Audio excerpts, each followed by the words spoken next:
If you've watched this video, you are somewhat knowledgeable about quantum topics, yet you might still find them challenging to understand, right? We kind of get general and special relativity, but when it comes to the quantum world, either we don't get it or we pretend to. In this video, we will overcome the linguistic and perceptual puzzles of the subatomic world together. Quantum physics is the branch of science that helps us understand how the smallest building blocks of our universe, subatomic particles, operate. In everyday life, we don't have the chance to see subatomic particles. The quantum world is concrete yet abstract to our level of perception in a strange way, as we have never experienced it before. Let's start with why we don't fully understand it. Unwillingly, we all grew up perceiving what surrounds us, adhering to Aristotelian physics. The sun rises and sets, and anything with mass falls to the ground. These are not surprising to us. Furthermore, as lawyers would say, this is the ordinary course of life. Therefore, we easily grasp the theories of what we know. The reason is simple: we have spent our entire lives making these observations. That's why we understand explanations about Aristotle or Newton's physics in one go. Our brain has already noted and internalized everything said in this field of physics.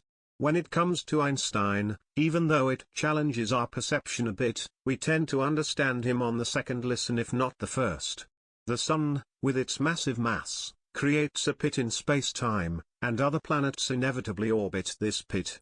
Since we find parallels in everyday life, we quickly grasp this concept too.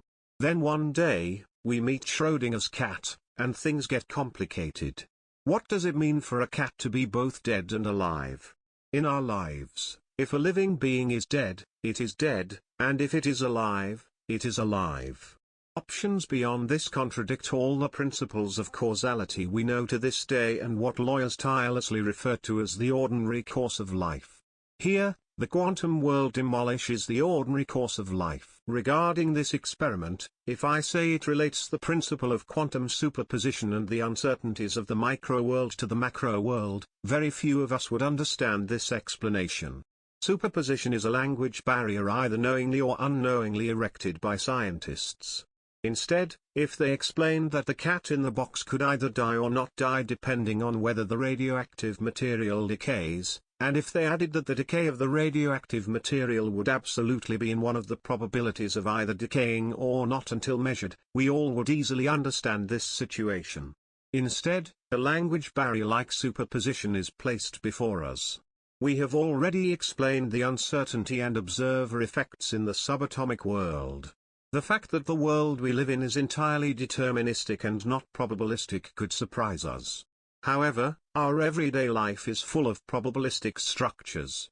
While we might have an idea about whether the stock market will rise tomorrow morning, there is no certainty until the market opens. Just as we readily accept that the stock market's course is a sea of probabilities, if we accept that the movements of subatomic particles are also in a sea of probabilities, the matter becomes directly tangible.